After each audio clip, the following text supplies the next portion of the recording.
World top 100% scholarship తో admission పొందాలి అనుకున్న India top competitive exams IIT NEET IAS design law group 1 government jobs etcetera guidance కావాలి అన్న India and world top universities లో medicine law finance join అవ్వాలన్నా students and parents కి career counselling కావాలన్నా మీ కెరియర్ డెసిషన్ డబుల్ చెక్ చేసుకోవాలి అనుకున్న 25 years experience doctor Satish IRSC గారిని సంప్రదించండి. హాయ్ హలో నమస్తే, వెల్కమ్ టు ప్రైమ్ 9 విద్యా ఉద్యోగ అవకాశాల కార్యక్రమం విత్ డాక్టర్ సతీష్ గారు ఐఆర్ఎస్సి. సో ఈరోజు కార్యక్రమంలో భాగంగా మనం తీసుకున్నటువంటి టాపిక్ ఏంటంటే ఫిడ్జీ లాంటి ఐఐటి కోచింగ్ సెంటర్స్ ఈ మధ్యకాలంలో ఎక్కువగా మూతపడిపోతూ ఉన్నాయి. అలాంటి వారు ఫిడ్జీలో ఆల్రెడీ జాయిన్ అయిన వారు లేదంటే జాయిన్ అవుదాం అనుకున్నటువంటి వారి పరిస్థితి ఏ విధంగా ఉండబోతోంది, స్టూడెంట్స్ ఒకవేళ అలాంటి ఇన్స్టిట్యూట్లో జాయిన్ అయితే ఒకవేళ మూతపడితే కనుక వారు తీసుకోవాల్సినటువంటి జాగ్రత్తలు ఏంటి, పేరెంట్స్ ఇంకా స్టూడెంట్స్ అలాంటి విషయాల పట్ల ఏ విధంగా అప్రమత్తంగా ఉండాలి, ఎలాంటి జాగ్రత్తలు తీసుకోవాలి, ఇలాంటి చాలా రకాలైనటువంటి అంశాల మీద మాట్లాడడానికి డాక్టర్ సతీష్ గారు అయితే మనతో పాటు ఉన్నారు. వారిని అడిగి తెలుసుకునే ప్రయత్నం చేద్దాం. నమస్కారం సతీష్ గారు. సో మీకు అసలు ఐఐటికి సంబంధించి కానీ జేఈ ట్రిబుల్స్ మెయిన్స్ అడ్వాన్స్డ్ ప్రతి దాని మీద మీకు అసలు సూపర్ నాలెడ్జ్ ఉందని చెప్పుకోవచ్చు. అఫ్ కోర్స్ మీరు ఒక నాలెడ్జ్ బ్యాంక్, దాంట్లో డౌట్ ఏమీ లేదు. సో ఈ కార్యక్రమంలో భాగంగా ఈరోజు మనం తీసుకున్నటువంటి టాపిక్ చాలా ఇంట్రెస్టింగ్. ఫిడ్జీ అనేది నేను ఎప్పటి నుండో వింటూ ఉన్నాను, కాకపోతే నేను బ్యాక్ బెంచ్ స్టూడెంట్ కాబట్టి నాకు దాని మీద పెద్ద అవగాహన లేదు. సో మూతపడుతున్నాయి అనేది కొంచెం ఆశ్చర్యాన్ని కలిగిస్తోంది. ఏంటి సార్ తర్వాత ఫ్యూచర్? ఫిడ్జీ అనేది అదొక జేఈ ఇన్స్టిట్యూట్ అండి, ఐఐటి కోచింగ్ ఇచ్చే ఇన్స్టిట్యూట్. ఎఫ్ అంటే ఫోరం అనమాట, ఐఐటి జేఈ అనేది ఎగ్జామ్ పేరు. వాళ్ళ ఎగ్జామ్ పేరుతోనే ఇన్స్టిట్యూట్ పెట్టేశారు అప్పట్లో. ఆల్మోస్ట్ 95 ఆ టైంలోనండి, ఇంచుమించుగా 30 ఏళ్ళు అయ్యి ఉంటుందండి, ఇంచుమించానండి ఓ 2-3 ఏళ్ళ టీటీలో పెట్టి మొట్టమొదటగా జేఈకి సంబంధించి సరైనటువంటి అంటే నారాయణ చైతన్య వచ్చినటువంటి ఆ టైంలోనే తర్వాత కొన్ని రోజుల తర్వాత ధీటుగా కాంపిటీషన్ ఇచ్చినటువంటి విద్యా సంస్థల్లో ఇండియాలో మీకు అప్పట్లో ఉండి ఆకాశ్, దాని తర్వాత ఇట్లాగా మీకు ఫిడ్జీ లాంటివి ఉండేయండి సౌత్ ఇండియాలో. అప్పటి వరకు ఐఐటి కోచింగ్ అంటే చొక్కా రామయ్య గారు లేకపోతే ఏదో తర్వాత కొంత నారాయణ చైతన్యం ఉండేది. ఆల్ ఓవర్ ఇండియా బయట కార్పొరేట్ ఎడ్యుకేషన్ అనేది మీకు ఫిడ్జీ అనేది చాలామందికి మనకి సౌత్ ఇండియన్స్కి పరిచయం అది చాలా కాలం నుంచి కూడా. సో ఫిడ్జీ మీద జనరల్గానేనండి నాకు అంటే స్పెసిఫిక్గా ఇప్పుడు కూడా నాకు పర్సనల్గా కూడా లేకపోతే నాకున్న పర్సనల్ ఎక్స్పీరియన్సెస్ కూడా నాకు ఎప్పుడు పెద్ద నెగిటివ్ ఒపీనియన్ లేదు. ఈవెన్ మా పిల్లలు కూడా ఒక 2 ఇయర్స్ అలా చదివారు కూడా అక్కడ, ఆల్మోస్ట్ 6th 7th ఆ టైంలో, 5th 6th 7th ఇంచుమించు ఆ టైంలో. అందువల్ల ఏంటంటే ఫిడ్జీ జనరల్గా క్లాస్ రూమ్స్ కానీ సిస్టమ్ కానీ లేకపోతే వేరే అదర్ టైప్స్ ఏవైతే ఉన్నాయో సో నాకు క్లోజ్గా తెలుసు, చాలామంది డైరెక్టర్స్ కూడా పరిచయాలు ఉన్నాయండి. సో మూతపడుతున్నాయి కాబట్టి ఇప్పుడు అర్జెంటుగా నేను వాళ్ళని మంచిది కాదు లేదా ఇంకోటి అట్లానే కామెంట్ చేయలేను, కానీ బట్ ఉన్న ఫ్యాక్ట్ మనం చెప్పాలి కాబట్టి తల్లిదండ్రులకి పిల్లలకి నేను ఫ్యాక్ట్ చెప్పడానికి ప్రయత్నం చేస్తాను. ఎందుకంటే చాలామంది తెలిసిన వాళ్ళు నాకు ఆల్మోస్ట్ ఫిడ్జీ రన్ చేసిన వాళ్ళందరూ. ఫిడ్జీ అన్న ఇన్స్టిట్యూట్ ఏదైతే మీకు ఉందో దగ్గరగా 72-73 దాకా వాళ్ళకి సెంటర్స్ ఉంటాయండి ఇండియాలో, ఒక చోట ఆల్ ఓవర్ ఇండియాలో. వీళ్ళందరూ కూడా అంటే ఫ్రాంచైజ్ కాదు, అది ఫ్రాంచైజ్ కాదంటే అర్థం ఏంటంటే మామూలుగా కొంతమంది అయితే ఫ్రాంచైజీ ఇస్తారు. ఫర్ ఎగ్జాంపుల్ నేను ఏదో ఇన్స్టిట్యూట్ పెట్టుకున్నాను, నేను మీకు ఫ్రాంచైజీ ఇచ్చాను, మీరు ఓనరు, సో నాకు ఏదో షేర్ ఇస్తారు. ఇది అలా కాదండి. ఫిడ్జీ ప్రతి సెంటరు ఆల్మోస్ట్ వాళ్ళే ఓనర్స్, మెయిన్ ఢిల్లీలోనే. వీళ్ళు ఓన్లీ ఏంటంటే వాళ్ళే ఓన్గా రన్ చేస్తూ ఉంటారు, బట్ అంతే తప్ప ఫ్రాంచైజీ కాదు. సో అందువల్ల ఏంటంటేనంటే జనరల్గా ఏంటంటే డిసిషన్స్ అన్నీ కూడా హెడ్ క్వార్టర్స్ వాళ్ళు తీసుకుంటారు, ఏదన్నా చేయాలన్నా కూడా డెసిషన్ తీసుకోవాలన్నా కూడా. సో ఇప్పుడు రీసెంట్గా 2019లోనే మీకు వీళ్ళకి ఇబ్బంది కలిగిందండి. 2019లో జరిగినటువంటి ఇబ్బంది మనకి ఏంటి అని మీరు అనుకున్నట్లయితే 2019లోనే వాళ్ళు యాక్చువల్గా అది మూసేద్దాం లేకపోతేనేమో అదే కొంచెం శాలరీస్ ఇబ్బంది అవుతుంది లేకపోతే ఇంకొకటి అవుతుంది అన్న విషయాన్ని అప్పుడే వాళ్ళు తీసుకొచ్చారు ఇది. సో అందువల్ల ఏంటంటే 2019లోనే మనకి యాక్చువల్గా వీళ్ళకి ఇబ్బంది కలిగింది ఫైనాన్షియల్గా. వీళ్ళు ఏం చేశారంటే 2019 కంటే ముందు స్టూడెంట్స్ ఫీజులు కట్టిన తర్వాత ఈ ఫీజులన్నీ తీసుకుని వేరే చోట ఇన్వెస్ట్మెంట్ పెట్టారు వాళ్ళు. నేను ఇన్స్టిట్యూట్ రన్ చేసినప్పుడు నాకు డబ్బులు కడతారు స్టూడెంట్స్ ఫీజులు తక్కువ అవడం వల్ల లాస్ రాలేదు వాళ్ళకి. ఈ డబ్బులు పట్టుకెళ్ళి వేరే చోట ఇన్వెస్ట్మెంట్ పెట్టారు. వేరే చోట అంటే వేరే రియల్ ఎస్టేట్లోనూ రకరకాల వేరే ఎందులో పెట్టారు.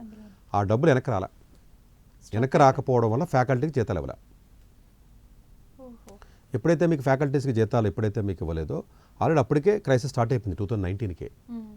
తర్వాత కోవిడ్ వచ్చింది, అన్ని ఇబ్బందులు ఉన్నాయి కాబట్టి ఇది కూడా ఇబ్బందులు ఉంది కాబట్టి కలిసిపోయింది, అది బయటికి రాలేదు ఇష్యూ. కోవిడ్ తర్వాత నెమ్మదిగా బాగా ఎక్కువగా స్టార్ట్ అయింది. సో నెమ్మదిగా శాలరీస్ ఎప్పుడైతే మీకు సంవత్సరం పాటు 6 నెలల పాటు 5 నెలల పాటు శాలరీస్ ఎప్పుడైతే ఇవ్వలేని పరిస్థితికి వచ్చినాయో ఒక్కొక్కటి మిగతా ఇన్స్టిట్యూట్స్ ఏదైతే కాంపిటేటర్స్ ఉంటారో ఇప్పుడు నారాయణ కానీ చైతన్య కానీ లేకపోతే ఆకాశ్ కానీ లేకపోతే అలీని కానీ ఇలాంటి కాంపిటేటివ్ ఇన్స్టిట్యూట్స్ ఏవైతే మీకు ఉంటాయో వాళ్ళు ఏం చేశారంటే వెంటనే ఈ యొక్క ఫ్యాకల్టీకి కొంచెం ఎక్స్ట్రా జీతం ఇస్తానని చెప్పి పట్టుకుపోయారు. అలా పట్టుకెళ్ళిపోయారు కొంచెం.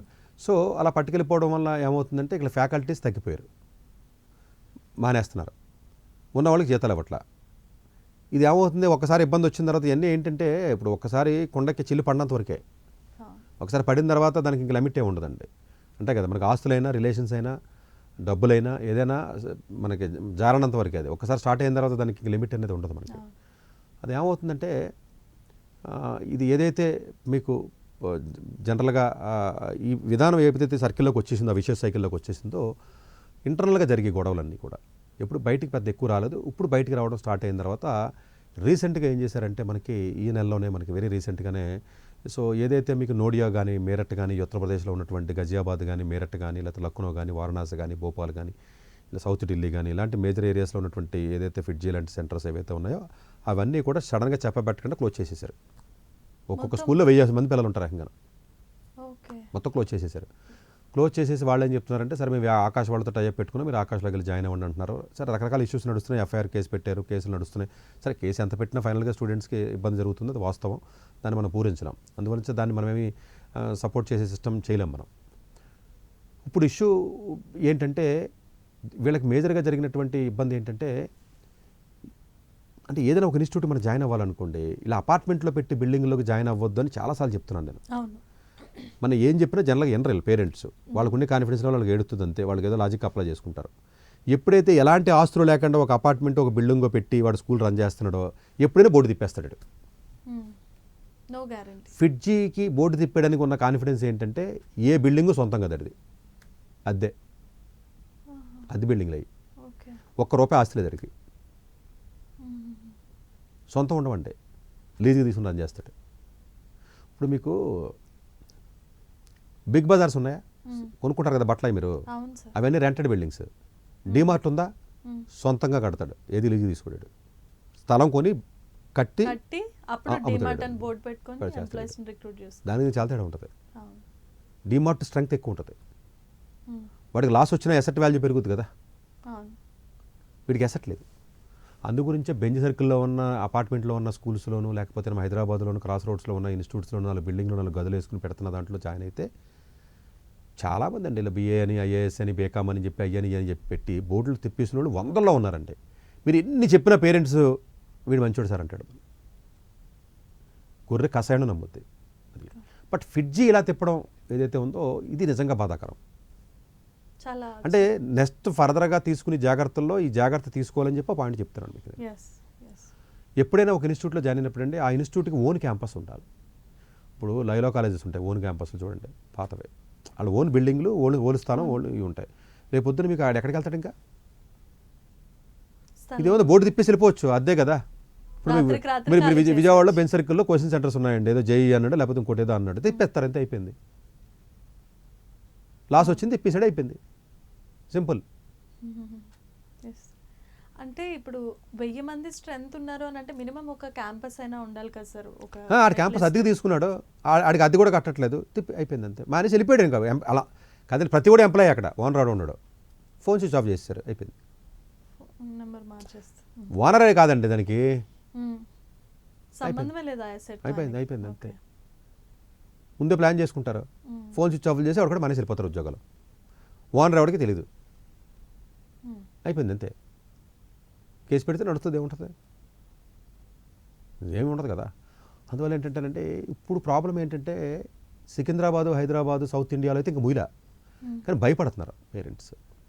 చాలా అడుగుతున్నారు నన్ను ఈ మధ్యన, నిన్న ఈరోజు కూడా చాలామంది అడిగారు. నా సలహా అయితే ఏంటంటేనంటే అంటే ఇప్పుడు తీసేయండి లేదా మార్చండి, వాళ్ళు ఏమంటున్నారంటే మీరు రన్ చేస్తామండి, ఇబ్బంది లేదు, ఆల్టర్నేటివ్ చూస్తున్నాం, ఆకాశ వాళ్ళతో టైప్ పెట్టుకున్నాం అని చెప్పి నార్త్ ఇండియా వాళ్ళు చెప్తున్నారు. సౌత్ ఇండియాలో కూడా కొన్ని ప్రాఫిట్ వచ్చే సెంటర్స్ ఉన్నాయి ఫిడ్జీ వాళ్ళకి. ఇప్పుడు విజయవాడ సెంటర్ ఉంది, ప్రాఫిట్ వస్తుంది, అది భువనేశ్వర్ సెంటర్ ఉంది, ప్రాఫిట్ వస్తుంది. ఈవెన్ హైదరాబాద్ కూడా కొన్ని లాసు కొన్ని ప్రాఫిట్, ఇప్పుడు మాదాపూర్ లాస్లో రన్ అవుతుంది. ప్రాఫిట్ వచ్చే సెంటర్స్లో జనరల్గా ఇప్పుడు ప్రాబ్లం ఛాలెంజింగ్ ఎవరికి వస్తుందంటే అదండి. ఎందుకంటే అన్ఫార్చునేట్గానండి ఫిడ్జీ నిజంగానండి ఈసారి ఆల్ ఇండియా టాప్ 10లో JEE అడ్వాన్స్డ్లో 2nd rank 8th rank FIITJEE వాళ్ళదే. It's not a small institute. నిజంగా ఇంతకుముందు రాలే 2 ర్యాంకులు టాప్ 10 కరెక్ట్గా ర్యాంక్స్ వచ్చి పీక్ లెవెల్లోకి వెళ్తున్న టైంలో ఈ దెబ్బ పడడం అనేది నిజంగా బిజినెస్ పరంగా కానీ ఇదే అదునుగా ఈ పక్కన ఉన్నటువంటి చిన్న చిన్న ఇన్స్టిట్యూట్స్ ఉంటాయి కదా, కొత్తగా నిన్న మొన్న బోర్డు పెట్టిన ఇన్స్టిట్యూట్లు కానీ తాళ్ళేళ్ళు ఉంటారు కదా, మేము చెప్తాం ట్రాప్ చేసి రమ్మంటున్నారు. మళ్ళీ తింగర జనాలు మళ్ళీ ఇంకొక అపార్ట్మెంట్కి వెళ్తారు. ఆడు బోర్డు ఎత్తేస్తాడు. అంటే స్టాండర్డ్గా ఉండగలిగిన ఎథిక్స్ మెయింటైన్ చేసే వాళ్ళు ఎవరున్నారంటే లేరు కదా. మీకు చూడండి, ఇప్పుడు అప్పుడే విజయవాడలో ఫిడ్జీ జనరల్గా నాకు పర్సనల్గా తెలిసిండి, ఆయన రమేష్ గారు అని ఉంటారు, చాలా మంచి ఆయన అండి ఆయన. ఎందుకంటే మా పిల్లలు కూడా చదివారు, నాకు ఫిడ్జీలో చాలామంది తెలుసు. నాకు ప్రాఫిట్ వచ్చి సెంటర్ అది, అసలు మూసే అవకాశం ఉన్న సెంటరే కాదు అది. కానీ అందులో ఉన్న ఫ్యాకల్టీకి కొంచెం ఇబ్బందులు వచ్చి అవేవో మిగతా నారాయణ చైతన్య లాంటి మిగతా 5 ఇన్స్టిట్యూట్స్ అయితే వచ్చి ఆ ఫ్యాకల్టీకి ఎక్కువ చేసి వచ్చి పట్టుకుపోయారు. అట్లా ఫ్యాకల్టీ క్రైసిస్ అయితే నడుస్తుంది. ఇప్పుడు ఆ ఇన్స్టిట్యూట్స్ మూతపడతాయా లేదన్నది నేను గెస్ చేసి చెప్పలేనండి, ఎందుకంటే నాకు తెలియదు కదండి అది. బట్ జనరల్గా అయితే సౌత్ ఇండియాలో ఉన్న సెంటర్స్ ఏవైతే ఉన్నాయో అన్ని సెంటర్స్ లాస్లో రన్ అవ్వట్లా, కొన్ని లాస్లో రన్ అవుతాయి. మేబీ ప్రాబబుల్లీ వాళ్ళు ఇప్పుడు ఏం చెప్తున్నారంటే రెమెడీ మెజర్స్, మేము వేరే ప్లాన్ ఆలోచిస్తున్నాము, మేము దాన్ని మళ్ళీ రీఓపెన్ చేస్తాము, మాకు టైం ఇవ్వండి అని చెప్పి నిన్న ఈరోజు అడిగారు మన ఈ వీడియో చేసే టైంకి. ప్రాబబుల్లీ వాళ్ళు రికవరీ అవ్వాలని కోరుకుందాం, ఎందుకంటే పాపం చాలామంది పిల్లలకి భవిష్యత్తుకు సంబంధించి కాబట్టి. ఇప్పుడు చదువుతున్న విద్యార్థులు అందరినీ నేను మానేసి వేరే చోటకి వెళ్ళాలని అడిగితే మేబీ వీళ్ళు మూస్తారు అని నేను చెప్పలేను. ఫ్యాకల్టీని చూసుకుని వాళ్ళతో మాట్లాడుకుని మీరు చెయ్యాలి. బట్ కొంచెం డౌట్ ఉన్నప్పుడు మానేసి వేరే చోటకి వెళ్ళాలంటే వెళ్ళండి. వెళ్ళినప్పుడు మళ్ళీ అలాంటి చోటకి వెళ్ళొద్దు. ఓ బిల్డింగ్ పెట్టి నేను జేఈ క్లాసులు చెప్తున్నా వాళ్ళ దగ్గరికి వెళ్ళొద్దండి, వాళ్ళు లాస్ వస్తే మానేస్తారు, వాళ్ళు తిప్పేస్తారు బోర్డు. వాళ్ళు పెద్ద పెద్ద ఇన్స్టిట్యూట్లు గమ్ము తిప్పరు. ఇప్పుడు అంటే అఫ్కోర్స్ నేను అలాగనే సపోర్ట్ చేస్తున్నాను కాదు కానీ చెప్తున్నాను ఇన్ జనరల్గా. కొత్తగా పెట్టి లేకపోతే ఇన్స్టిట్యూట్ కానీ అంటే ఒక అపార్ట్మెంట్ ఏముందంటే తీసుకుంటాడండి అద్దెకి, ఒక 100 మంది స్టూడెంట్స్ వస్తారని ట్రై చేస్తాడు, రాకపోతే వదిలేస్తాడు. సో అందువల్ల ఏంటంటేనంటే జనరల్గానే మీకు ఈ ఒక కమర్షియల్ ఎడ్యుకేషన్ కమర్షియల్ సిస్టంలోకి మనం వచ్చాం కాబట్టి, సో ఫిడ్జీ వాడి ఫండ్స్ని కానీ ఎడ్యుకేషన్లోనే పెట్టుంటే ఇన్స్టిట్యూట్స్లోనే చాలా మంచి పొజిషన్కి వెళ్ళేవాడండి. ఎందుకంటే ఎవడో లేని టైంలోనే జేఈ కోచింగ్ తీసుకొచ్చాడు 5 ఏళ్ల క్రితమే. వాళ్ళ క్లాస్ రూమ్స్ అవి కూడా బాగానే ఉంటాయి. సరే హాస్టల్స్ అంటే కొంచెం డిమాండ్ ఎక్కువైంది కాబట్టి హాస్టల్స్లో ఎక్కువ మంది స్టూడెంట్స్ అయితే వేయచ్చు. కానీ బట్ జనరల్గా అయితే మాత్రం బాగా పీక్ టైం అండి. చూడండి, మీకు ఆల్ ఇండియా 2nd ర్యాంక్ అంటే చిన్న విషయం కాదు. ఆల్ ఇండియా 8th ర్యాంక్ వచ్చింది విజయవాడకి. చూడండి, నిజంగా బ్యాడ్ లక్. చూడండి, ఆల్ ఇండియా 8th ర్యాంక్ మీకు విజయవాడకు వచ్చింది అంటే ఫిడ్జీకి చిన్న విషయం కాదు. ఒకప్పుడు 5th ర్యాంక్ వచ్చిందండి, చాలా కాలం తర్వాత 8th ర్యాంక్ వచ్చింది, స్టెబిలైజ్ అయిందని అనుకున్నారు పాపంలో. సో ఇంత కాంపిటేటివ్ వరల్డ్లో అలీన్ ఉండగా, నారాయణ ఉండగా, చైతన్య ఉండగా, ఇంతమంది ఉండగా కూడా వాడు టాప్ 10లో 2 ర్యాంకులు లాగాడంటే నారాయణకు 1 ర్యాంక్ వచ్చింది. Narayana is having only 1 rank in top 10 year. Top 3rd rank అండి, అంత 1 ర్యాంకు. చైతన్యకి ఎక్కువ వచ్చినాయి అనుకోండి, ఇట్స్ డిఫరెంట్ స్టోరీ. నారాయణకి 1 ర్యాంక్ అంటే, ఫిడ్జీకి 2, అలీన్కి 4. సో ఫిడ్జీ బాగానే స్టాండ్ అయింది. బట్ అన్ఫార్చునేట్గా ఇది జరిగింది. ఇది యాక్చువల్గా జరగకుండా వాళ్ళు చూసుకుంటే బాగుండేది. అంటే వేరే ఏమైనా ఇన్వెస్టర్స్ ఎవరైనా తీసుకొచ్చి ఇంకేదైనా చేసి ఇంకోటి చేసుకుంటే బాగుండు. ఇప్పుడు ఇంత ఇష్యూ అయిన తర్వాత ఇప్పుడు చేస్తున్నారు వాళ్ళు, ఇప్పుడు రికవరీ ట్రై చేస్తున్నారు ఆల్రెడీ. నాకు ఈరోజు వచ్చిన న్యూస్ కానీ నేను అడిగాను నేను ఢిల్లీలో, నిన్న కానీ చేస్తున్నారు. మేబీ అది రికవర్ అవ్వాలని మనం కోరుకుందాం. బట్ ఒకవేళ మీరు ఫ్యాకల్టీ కానీ సరిగ్గా లేకపోతే మీరు మార్చేసుకోండి పిల్లలు, నేను కాదని నేను అన్నాను. బట్ మార్చిన తర్వాత కూడా వేసినప్పుడు కొంచెం కేర్ఫుల్గా చేసుకుని వెయ్యాలి. ఇప్పుడు చూడండి, నేను ఇన్స్టిట్యూట్ పెడదామా అని అనుకుంటున్నాం మనం. యాక్చువల్గా 2026లో స్టార్ట్ చేద్దాం అని చెప్పి అనుకుంటున్నాం మనం. నన్ను చాలామంది అడుగుతూ ఉంటారు, ఇన్స్టిట్యూట్ పెడదామని ఎప్పటి నుంచి అడుగుతూ ఉంటాను. నన్ను అద్దెలు తీసుకుని అపార్ట్మెంట్లో పెట్టే కల్చర్ అసలు నాకు వద్దురాబాబు అని చెప్తూ ఉంటాను. నేను తీసుకుంటా 5-10 ఎకరాలు తీసుకుని 30-40 కోట్లు పెట్టి కట్టి రన్ చేసి కెపాసిటీ ఉండాలి మనకి. స్కూల్ అంటే అది అంతే కదా, హెల్తీ అట్మాస్ఫియర్ అంత సిస్టమేటిక్గా మనకు ఉండాలి. అంటే మీకు పర్మనెంట్గా అలాంటి సిస్టమ్ మనకు బిల్డ్ చేస్తే అప్పుడు జనరల్గా ట్రస్ట్ చేస్తారు మనల్ని. సో అట్లీస్ట్ ఏదైనా కొంచెం లాస్ అయినా ఇంకోటైనా ఆ స్ట్రాంగ్ ఇన్వెస్టర్స్ పక్కన ఉండాలి. మన దగ్గర జేబులో 10 లక్షలు ఉంది కదా, లేదా 50 లక్షలు ఉంది కదా, నువ్వు బిల్డింగ్ అద్దెకి తీసేసుకుని నేను మొదలెట్టేస్తాను, నా ఫీజులు వస్తాయి, ఫీజులు పట్టుకెళ్ళి ఫ్యాకల్టీకి జీతాలు ఇస్తాను అన్న కాన్సెప్ట్ కరెక్ట్ కాదు కదండి, అవ్వదండి. సో అందు గురించేనండి జనరల్గా కొంచెం బెటర్ అట్మాస్ఫియర్లో బెటర్ క్యాంపస్లో రన్ చేయగలిగితే బెటర్ ఉంటుందండి. ఇది ఏంటంటే పెద్ద ఇన్స్టిట్యూటేనండి, కాకపోతే 2019లోనే సింక్ అయిపోయింది. అది ఒక బిజినెస్లో డబ్బులు వచ్చిన డబ్బులు అంటే వేరే బిజినెస్కి డైవర్ట్ చేయకూడదు, రిస్క్ అది. ఫర్ ఎగ్జాంపుల్ స్టూడియో రన్ చేస్తున్నాం మనం, ఇందులో లాభం వస్తుంది ఇందులోనే పెట్టాలి. ఈ డబ్బులు తీసుకుని ఇంకోటి ఏదో చేసామనుకోండి, అది పోతే ఇది లేసిపోద్ది ఇక్కడ. ఇప్పుడు ఎక్కువ మంది బిజినెస్లో అత్యాసకెళ్ళి చేసే పని ఏంటంటే ఒక దాంట్లో వచ్చిన డబ్బుల్ని ఇంకో దాంట్లో పెడతా ఉంటారు పట్టుకెళ్ళి. అది లాస్ వస్తే పోయిది ఇది. సో అది ఆ రెగ్యులేషన్స్ కరెక్ట్గా ఉన్నాయి. ఇప్పుడు స్టాక్ మార్కెట్ కూడా పడిపోవడానికి కూడా కారణం అదేనండి. చాలా కంపెనీస్ ఏం చేస్తాయంటే వాళ్ళు ఒక దాంట్లో డబ్బులు పెట్టి వచ్చిన తర్వాత ఇంకో దాంట్లో పెడతా ఉంటారు వెళ్ళి. అక్కడ లాస్ రావడం, స్టాక్స్ అన్నీ పడిపోవడం ఇలా జరుగుతూ ఉంటాయండి. సో డెఫినెట్గా శాలరీస్కి టీచర్స్ ఇవ్వకపోవడం వల్ల అట్లా అయింది. బట్ కాంపిటీషన్ ఇలాంటి అంటే కాంపిటీషన్ ఉన్నటువంటి ఎగ్జామ్స్ బాగానే మెటీరియల్ కానీ వాళ్ళు చెప్పి ఇది కానీ మంచి ఫ్యాకల్టీ కానీ ఉంటారండి. బట్ నేను ఇది ఒక అన్ఫార్చునేట్ థింగ్ కింద నేను చూస్తున్నాను. డెఫినెట్గా ఇంకా తప్పదు అనుకున్నట్లయితే మీరు మార్చినప్పుడు మాత్రం వీళ్ళంత వరకు కూడా మళ్ళీ కొంచెం మంచి ప్లేస్ చూసుకుని ఫ్యాకల్టీ కొంచెం బెటర్గా ఉన్నది చూసుకుని స్టెబిలైజర్గా ఉన్నది మళ్ళీ చూసుకున్నట్లయితేనే కొంచెం బెటర్. తప్ప మళ్ళీ ఎవడో అపార్ట్మెంట్లో పెట్టాడు సార్, ఎవడో కొత్తగా పెట్టాడు లేదా 3-4 ఏళ్ళ నుంచి రన్ చేస్తున్నాడని చెప్పేసి అట్లా మనం చేయకూడదంటే. సో మేబీ మొత్తం అన్నీ మూసేస్తారని అడిగితే మాత్రం మూసే అవకాశాలు లేవని చెప్తాను నేనైతే. నాకున్న రీసెంట్ ఇన్ఫర్మేషన్ ప్రకారం వాళ్ళు డ్రైవ్ అవ్వడానికి ట్రై చేస్తున్నారు. వాళ్ళు ఆకాష్తో టైఅప్స్ పెట్టుకున్నారు. ఎందుకంటే ఆకాష్ కూడా ఒక టైంలో మూసేస్తారు, ఇబ్బంది అవుతుంది అనుకున్నారు. బైజు కూడా కొందామని చెప్పి అనుకున్నారు, బైజుకి ఇచ్చారు వాళ్ళు. ఎందుకంటే ఆకాష్ కూడా ఓన్ సెంటర్స్ ఉండవు, ఓన్ అసెట్స్ ఉండవు వాళ్ళకని ఎక్కువ. సో వాళ్ళు ఏం చేశారు, వాళ్ళకి కొంచెం ఉంటాయి బట్ అసలు లేకుండా ఉండవు. వాళ్ళు ఏం చేశారు, బైజువాడికి అమ్మేశారు షేరు. బైజువాడు కొనుక్కోలేపాడు. ఆడు సింక్ అయిపోయింది. అది ఆన్లైన్ మొత్తం బైజు అంతా సింక్ అయిపోయింది. నీకు లేదంటే అది దాని వాడి ఇన్వెస్టర్స్ అటు ఇటు గొడవలు అవుతున్నాయి, పెద్ద ఇష్యూస్ అవుతున్నాయి. అది అంటే ఒకేసారి ఎదుగుదాం అనుకున్నటువంటి ప్లాన్ చేసినట్టు ఎవడైనా సరే మీకు పతనం అయిపోతాడు. సో వాడు వేసిన తర్వాత బైజువాడిని తీసుకొని చెప్పాడు. కానీ లక్కీగా ఆకాశవాడికి వేరే ఇన్వెస్టర్ దొరికాడు కాబట్టి దాన్ని ఏదో ఇప్పుడు కొంతవరకు నిలబెట్టగలిగారు. సో ఏదైనా తేడా వస్తే బబుల్ లాంటిది అది కూడా. సో ఇది అలీనికి అలా కాదండి. అలీని వాళ్ళకి ఫండింగ్ చాలా ఎన్ఆర్ఐ ఫండింగ్ వచ్చింది, వాళ్ళకి చాలా హ్యూజ్ ఫండింగ్ వచ్చింది. ప్రాబబ్లీ వాళ్ళు అంతేనండి, ఎవరికి ఫ్రాంచైజ్ ఎవరు ఓన్గా రన్ చేస్తారు. వాళ్ళు కూడా అద్దెట్లో రన్ చేస్తారండి. ఓన్ అసెట్స్ ఉండవు వాళ్ళకి, చాలా వరకు ఓన్ అసెట్స్ ఉండవు. మేము ఏమన్నా కొన్ని ఉంటే ఉండొచ్చు నాకు తెలియదు కానీ బట్ చాలా వరకు ఉండవు. ఎందుకంటే నేను అస్సాం చూశాను, మధ్యప్రదేశ్ చూశాను, కర్ణాటక తెలుసు నాకు, నేను తెలంగాణ తెలుసు, ఇప్పుడు కొత్తగా పెట్టారు. అంటే ఓన్ అసెట్ సిస్టమ్ ఉండదండి వాళ్ళకి. ఈ ఓన్ అసెట్స్ లేనప్పుడు ఏమవుతుందంటే ఏదైనా తేడా జరిగింది అనుకోండి సింపుల్గా బోర్డు తిప్పేస్తారు. అంతే కదండి. అసెట్స్ ఉంటే మీరు వెళ్ళి ఫైట్ చేయొచ్చు కనీసం, అంతే కదండి. బెంచ్లోనూ బోర్డులో ఉంటాయి, ఏం చేస్తారు మీరు, చేయడానికి ఉండదు కదా. సో మేబీ విజయవాడ లేకపోతేనేమో ఇటు హైదరాబాద్ కానీ తిరుపతి కానీ వైజాగ్లో ఉన్నటువంటి ఫిడ్జీలో ఉన్న స్టూడెంట్స్కి వేరే ఆల్టర్నేటివ్ ఏదైనా ప్లాన్ చేసుకోవాలని మీరు అనుకున్నట్లయితే బట్ ఇమీడియట్గా కాదు, కొంత వెయిట్ చేయండి. మేబీ వాళ్ళు సెటిల్ అవుతారని చెప్పి నేనైతే అనుకుంటున్నాను, ఆశిస్తున్నాను. ఎందుకంటే వాళ్ళ డిస్కషన్స్ జరుగుతున్నాయి. ప్రాబుల్ నార్త్ ఇండియాలో వచ్చినంత ఇబ్బంది సౌత్ ఇండియాలో రాకపోవచ్చు. ఎందుకంటే వీళ్ళకి ప్రాఫిట్ అనేది ఇక్కడ ఉంటుంది, ప్రాఫిట్ వచ్చేలాగానే ఉంటాయి. ప్రాబ్లం ఏంటంటే ఒక సెంటర్లో వచ్చిన ప్రాఫిట్ని తీసుకెళ్ళి వేరే చోట పెడుతున్నారు వాళ్ళు మేనేజ్మెంట్, అది డ్రాబ్యాక్ అండి. ఇప్పుడు విజయవాడ సెంటర్కి ఎప్పుడు ప్రాఫిట్ వస్తుందండి నాకు తెలుసు. ఈ డబ్బులు తీసుకుని ఏం చేస్తున్నారు అనుకుంటారు, వాళ్ళు వేరే దానికి వాడుతున్నారు. దానివల్ల పాపం వీళ్ళకి ఇబ్బంది అవుతుంది. సో మార్చాలనుకున్నప్పుడు ఫ్యాకల్టీని చూసుకోండి. ఫ్యాకల్టీ మంచివాళ్ళు లేకపోతే మాత్రం మార్చాలనుకుంటే మార్చేయండి. సో అంటే ఇప్పుడు ఫిడ్జీ అనేది ఎందుకు మూతబడుతుంది అన్నదానికి మంచి అంటే నాకు అంటే అది కూడా నేను బాధగానే చెప్తున్నానండి. అంటే అది మూత పడకూడదు అలాంటివి. ఎందుకంటే మోనోపోలీ ఇప్పటికే మోనోపోలీ అయిపోయినాయి ఇన్స్టిట్యూట్స్, ఉంటే 4-5 ఉన్నాయి. ఇప్పుడు ఇలా ఆకాశ్ పడిపోయి ఫిడ్జీ పడిపోయి ఇంక ఉన్న 2-3 కూడా మోనోపోలీ చేస్తే ఇంకా డేంజర్ సొసైటీకి. కనీసం ఆ కాంపిటీషన్ ఉంది కాబట్టి కనీసం కొంతమంది పిల్లలకి మంచి చదువు చెప్పగలుగుతున్నారు వాళ్ళు.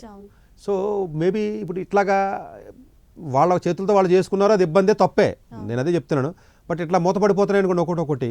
అప్పుడు ఇంకా బాగా పెద్ద స్టేక్ హోల్డర్స్ ఎవరైతే ఉంటారో, బాగా డబ్బులు ఉన్నవాళ్ళు, మేజర్ కంపెనీస్, నారాయణ చైతన్య లాంటివి ఎవరైతే ఉంటారో వాళ్ళకి చాలా హ్యూజ్ మనీ బ్యాంకు లేకపోతే ల్యాండ్ బ్యాంక్ ఉన్న వాళ్ళు ఓన్ క్యాంపస్లో కూడా ఉంటాయి.